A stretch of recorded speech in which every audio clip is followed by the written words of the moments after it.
이라 일도 없고 오늘은 어머니도 친척분 집에 가셨거든요. 그래서 시간이 널널하네요. 그래 주시면 저야 감사한데 괜히 시간 뺏는 게 아닌지 모르겠네요. 생각해보면 참 우스운 일입니다. 아무리 대화를 하고 안면을 텄다고 하지만 그렇다고 세입자 후배 결혼식까지 따라갈 일이 생길 줄은 저도 몰랐네요. 그날은 왠지 그 사람의 상황이 나와 비슷하다 싶었는지 제가 도움이 되고 싶었습니다. 그렇게 제가 지훈 씨의 결혼식을 따라간 날, 저희는 그때부터 더 이상 그저 임차인과 임대인의 관계가 아니었습니다. 우리는 자연스럽게 서로 마음을 터놓고 지냈고 누가 먼저 말하지 않아도 연인 사이가 되었다는 것을 알 수 있었습니다. 늦바람이 무섭다더니 그 나이에 젊은 애들처럼 시시콜콜한 얘기를 주고받고 회사에서 몰래 통화하고 그러는 것들이 참 즐겁더라고요. 이런 행복을 알려주시려고 어머니가 그렇게 결혼 얘기를 꺼내셨는지 저는 늦게 배운 도둑질에 밤새는 줄 몰랐습니다.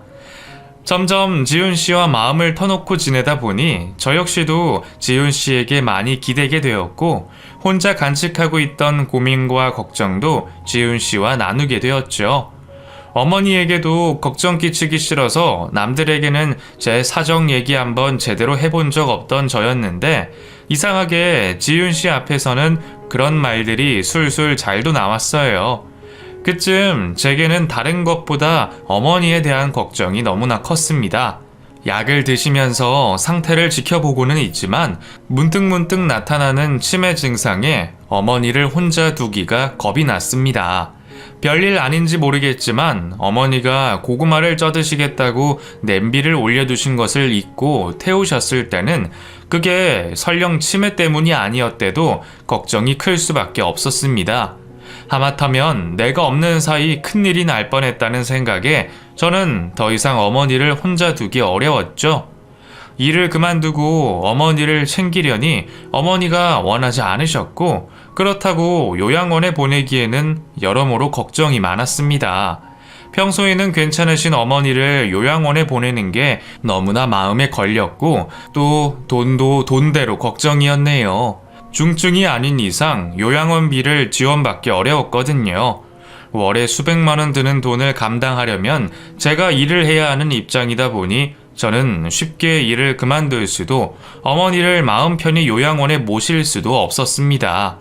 그동안은 급하게 연차도 쓰고 주변 친인척들에게 도움도 청했지만 언제까지 그럴 수는 없었고 결국 어머니를 요양원에 모시게 되었습니다. 하지만 그런 결정을 해놓고도 저는 죄를 짓는 기분에 잠을 이룰 수 없었습니다. 그런 와중에 나는 연애나 하고 있나 싶어서 더더욱 마음이 무거웠죠. 지훈 씨는 그런 제 마음을 누구보다 잘 이해해줬고 힘들 때마다 제 편이 되어줬어요. 게다가 가끔은 나보다도 우리 어머니를 걱정하는 그 마음에 저는 언젠가부터 지훈 씨와 결혼까지 생각하게 되었습니다. 만난 지 겨우 몇 달 만에 그런 감정이 생겼다는 것이 제게는 충격적일 만큼 생경한 일이었습니다. 그 와중에 어머니까지 제 결혼을 기대하셨고 저도 결혼을 더 미룰 만한 이유가 없다 싶었습니다. 사실 어머니가 스스로 요양원에 가겠다 결정하신 것도 저 때문이었을 겁니다. 오매불망 아들 걱정에 노총각 아들 결혼시키려면 자신이 걸림돌이 되면 안 되겠다 싶으셨겠죠. 사실 저도 중간에서 어째야 하나 고민이 많았지만 어머니도 저의 행복을 바라시는 듯 싶어 지훈 씨를 포기할 수가 없었습니다. 어쩌면 정말 제 욕심이었는지도 모르겠네요. 내 가정 꾸리고 자식 낳고 남들 하는 것 다 하고 살 생각은 진작 버렸어야 맞는 건지 모르겠습니다. 변명 같을지 모르겠지만 그때는 어머니가 기억하시는 시간이 얼마 남지 않았다는 생각에 어머니에게 제가 행복하게 가정을 꾸리는 모습을 보여드리고 싶기도 했습니다. 결국 지훈 씨와 같은 마음을 확인한 저는 어머니를 위해서라도 결혼을 서두르기로 했고 그렇게 저희는 만난 지 반년 만에 서둘러 결혼식을 올리게 되었죠. 지훈 씨는 일찍 부모님을 여의고 고모님 밑에서 자란 탓에 반대를 하실 만한 처가댁이 없었고 덕분에 결혼은 쉽게 진행되었습니다. 한편으론 귀한 따님 데려가면서 너무 쉽게 이루어져 죄스러운 마음도 있었지만 하늘에 계실 지훈 씨 부모님께 좋은 모습으로 보답하겠다 생각했죠. 그렇게 우리는 결혼을 하게 되었고 아내는 제게 더할 나위 없는 기쁨을 안겨줬습니다. 모자란 나와 결혼을 해준 것만으로도 고마운데 결혼과 함께 아내는 제게 더 큰 행복을 약속해줬습니다. 사실 제가 어머니와 여자친구 사이에서 제 욕심을 저울질하면서도 결혼을 급히 결정할 수 있었던 것은 그런 아내의 결정 덕분이었습니다. 경수씨, 우리 빨리 결혼식 올리고 어머니 다시 모셔오자. 지금은 어머니 건강 때문에 어쩔 수 없이 요양원에 모신 거라고 해도 나는 자꾸 마음에 걸려. 집에 사람만 있으면 어머니도 편하게 집에 계실 수 있을 건데 말이야. 응? 그게 무슨 말이야? 우리 둘 다 일하는데 무슨 방법이라도 있다는 거야? 내가 당분간 일을 그만두거나 줄여서라도 어머니 모실게. 지훈아, 너무 고맙기는 한데 그렇다고 내가 너한테 어떻게 그런 걸 그냥 부탁하겠어. 사실 어머니 모시려면 내가 모시는 게 낫지. 상황이 지금 그렇지 않잖아. 어차피 경수 씨는 회사 잘 다니고 있고 나는 하루하루 불안한 자영업자 신세야. 솔직히 요즘에는 나가는 돈이 매출보다 더 많기도 하고 우리 결혼해서 요양원비 내는 것도 부담일 텐데 그럴 바에는 그냥 내가 어머니 케어하는 게 더 좋지 않겠어? 얘기를 들어보면 정말 그럴듯했습니다. 그동안에야 제가 혼자 벌어 혼자 쓰니까 어머니 요양원비를 부담했지만 결혼을 해서 둘이 되면 생활비가 더 늘어날 테니 따지고 계산해보면 요양원에 모시는 것보다 아내가 일을 관두더라도 집에서 어머니를 모시는 게 더 이득일 것 같았어요. 물론 그건 다 금전적 계산일 뿐이었고 아내의 노고를 쉽게 생각할 수는 없었죠. 늦은 결혼에 애달기도 했고 자기도 한참 신혼을 즐기고 싶을 텐데 어려울 수 있는 시어머니를 선뜻 먼저 모시겠다고 말을 해주니 저한테는 그만큼 고마운 일이 없었습니다. 솔직한 마음으로는 아내가 그런 얘기를 먼저 꺼내줘서 너무 고마워서 눈물이 날 지경이었어요. 저조차도 결혼을 정말 하는 것이 맞는지 어머니에게 소홀해지는 건 아닐지 걱정이었는데 아내의 결정과 희생 덕에 제 고민이 한 번에 모두 해결돼 버렸습니다. 그렇게 저희는 어머니를 다시 집으로 모셔왔고 저희 부부가 함께 어머니를 모시게 되었습니다. 어머니가 제 결혼으로 기쁘셔서 그런지 예전보다 정신이 더 말짱하실 때가 많았습니다. 덕분에 제가 결혼하고 1년 가까이는 거의 정신이 또렷하신 듯 보였죠. 그게 다 아내 덕분이라는 생각에 저는 아내에게 너무 고마웠습니다. 뭘 해줘도 모자란 마음에 더욱더 잘하고 싶었고 제가 해줄 수 있는 일이라면 아내에게 모든 지원을 아끼고 싶지 않았습니다. 하지만 제가 노력한다고 아내의 고생이 가벼워지는 것은 아니었습니다. 가끔 어머니가 실수하는 일로 아내가 고생하는 게 눈에 보이기는 했지만 한 달에 몇 번 없는 일이었고 처음에는 아내도 제게 괜찮다 말했고 별 문제가 없었습니다. 하지만 긴 병에는 장사가 없는지 시간이 지날수록 아내는 점점 지쳐 보였습니다.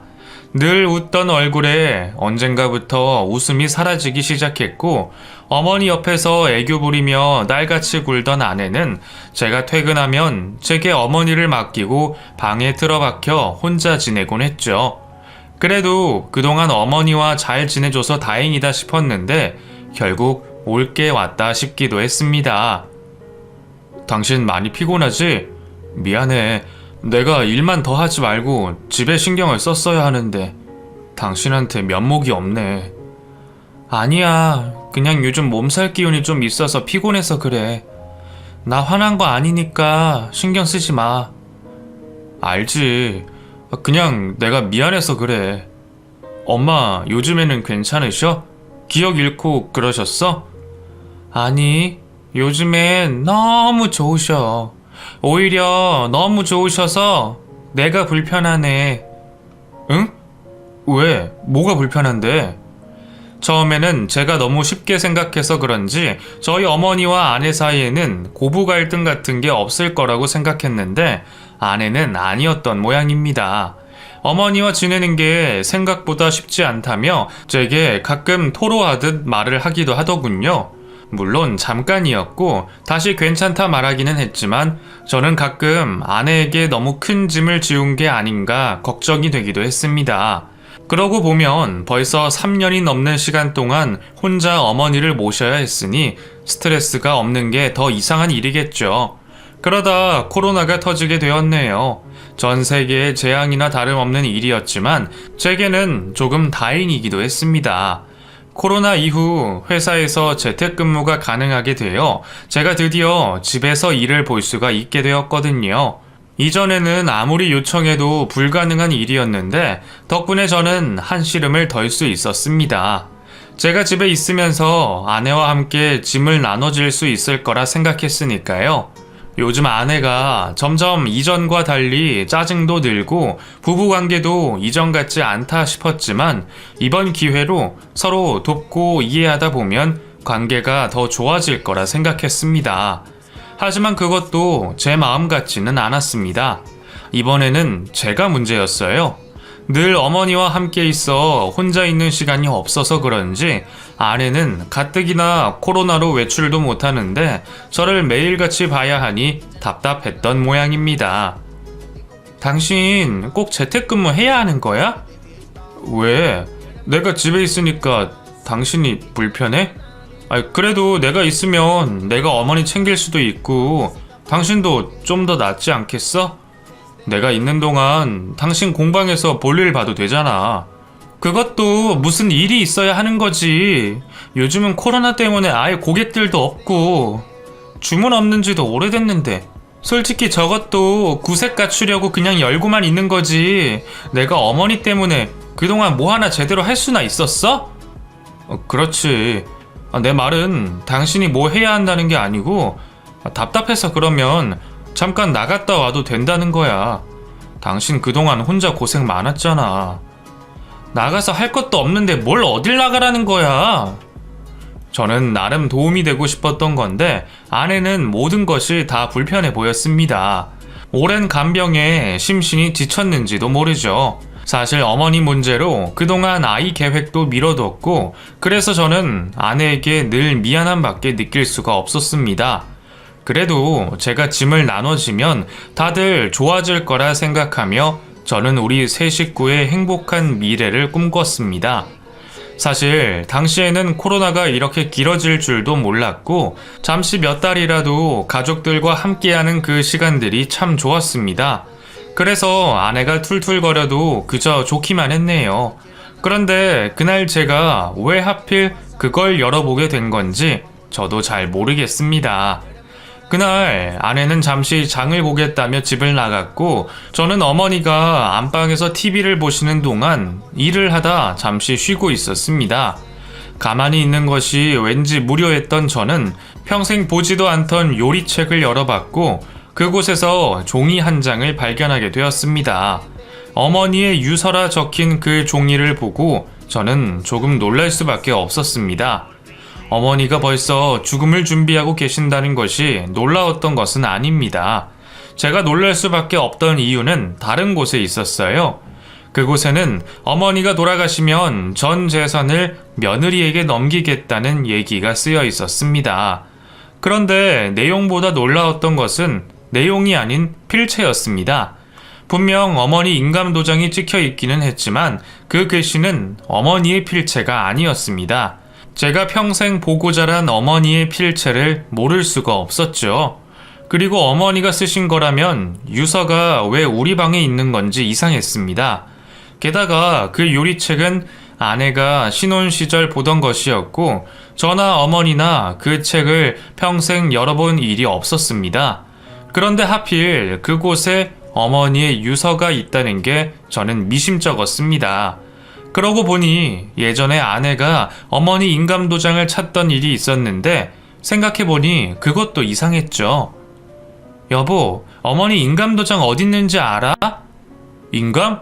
인감은 왜? 아니, 내일 3층 계약하잖아. 어머니 도장 필요할 거 아니야. 그거 그냥 막 도장 쓰면 되는데 인감이 왜 필요해? 그런 거에는 인감 필요 없어. 아, 그래? 나는 몰랐지. 알았어. 이유도 없이 어머니 인감 도장을 찾기에 이상하다 싶었지만 잘 몰라서 그랬나 보다 싶어 이상하게 생각하지 않았습니다. 그런데 어머니 인감 도장이 찍힌 그 정체불명의 유서를 보고서는 저는 아내를 의심할 수밖에 없었습니다.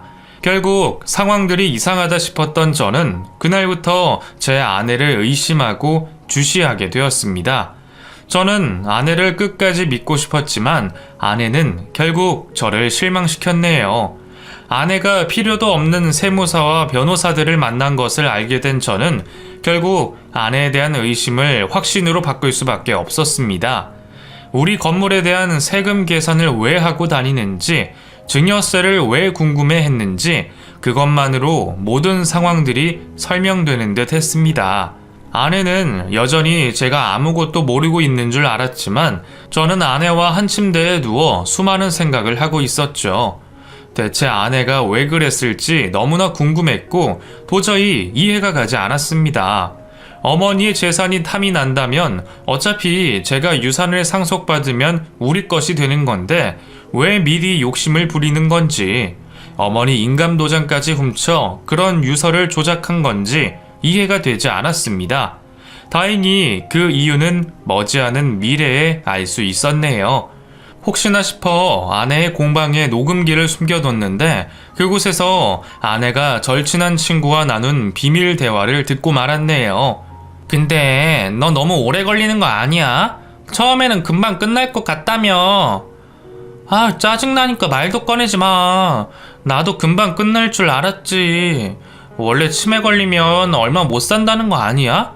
그리고 아무리 초기라고 그래도 말귀도 못 알아듣고 그러더만. 우리 시모는 안 그래. 얼마나 멀쩡한지 알아? 중요한 건 기억 못해도 별 희한한 건 다 기억을 한다니까. 내가 실수한 건 다 기억해놓고 번번이 잔소리 하는데 내가 간병을 하는 게 아니고 감시를 당하는 거야.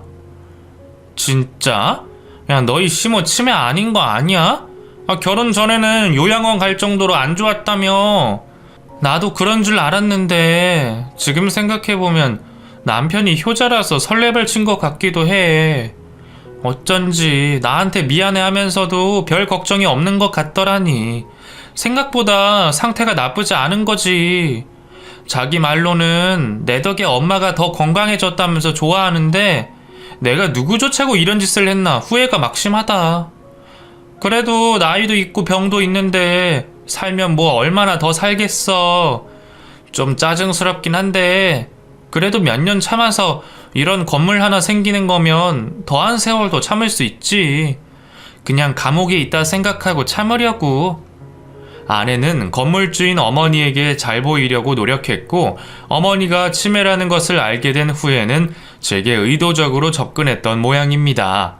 자기 계획은 몇 년 안에 어머니가 돌아가셔서 자기가 건물을 상속받게 되는 것이었고 그것 때문에 어머니를 지극정성으로 보살피려 했었던 모양입니다. 몇 년이나 간병했으니 그 정도 보상은 당연하다며 나중에 법정에서 혹시라도 시시비비를 가리지 않기 위해서 말이에요.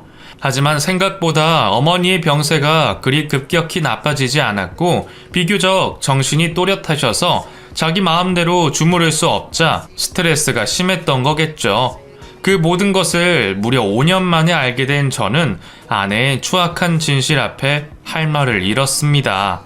나를 사랑한다 믿었던 아내에게 큰 배신감을 느끼고 그 배신감에 그동안 쌓아온 믿음과 사랑이 하루아침에 완전히 무너져 버렸죠. 차라리 내 것을 탐했으면 다 주고 말았을지도 모르겠습니다. 그 여자는 진심이 아닐지 몰라도 저는 정말 진심이었으니까요. 하지만 어머니를 위해서라도 건물은 지켜내야 했습니다. 어머니가 평생 공들여 쌓아온 탑을 건들게 할 수 없었던 저는 그 길로 변호사를 만나 아내와 이혼을 준비하게 되었습니다. 아내가 조작한 유서와 그동안 아내의 행적, 대화들을 증거로 제출하여 아내의 유책으로 이혼을 요구했습니다. 아내는 당연하게도 그런 게 아니라며 오해라 말했지만 직접 변호사를 만나고 세무사를 만났던 증거들이 모두 아내의 죄를 말해줬네요. 결국 아내는 순순히 인정하고 저와 이혼을 해줬습니다. 마지막에 왜 그랬는지 정말 묻고 싶었는데 차마 그러질 못했습니다. 어쩌면 저는 그 여자 입에서 저를 배신했다는 그 말만큼은 차마 듣고 싶지 않았는지 모르겠어요. 열심히 살다 보니 남의 것에 탐이 났는지도 모르겠습니다. 그렇다고 왜 그런 큰 욕심을 부렸는지 여전히 이해가지는 않네요. 그래도 저는 그 여자가 그동안 어머니 곁을 지켜줬던 값은 제대로 치러 계산을 해줬습니다. 그걸로 모든 인연을 정리했고 그 뒤로 아내와 만나는 일은 두 번 다시 없었습니다. 이혼의 아픔과 배신감에 저는 먹지 않던 술을 마실 정도로 힘들었지만 혹시나 제 이혼 소식으로 어머니의 상태가 나빠지실까봐 제가 이혼했다는 얘기를 곧바로 전하지도 못했습니다. 한동안은 아내가 멀리 여행을 갔다며 어머니에게 거짓말을 해왔죠.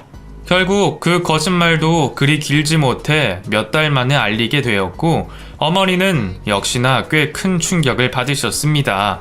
그래서 저는 어머니를 위해 다 괜찮다고 말씀드릴 수밖에 없었어요.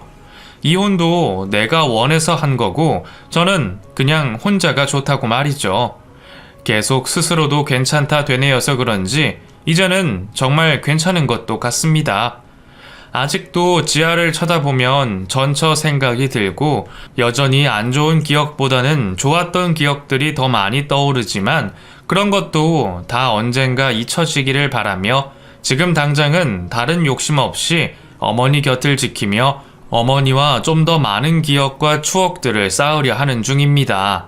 제가 앞으로 누군가를 만날 기회는 있겠지만 어머니와 함께할 시간은 언제까지 유효할지 모르니까요. 행복한 가정의 달 5월 여러분들도 부디 가족들 곁에서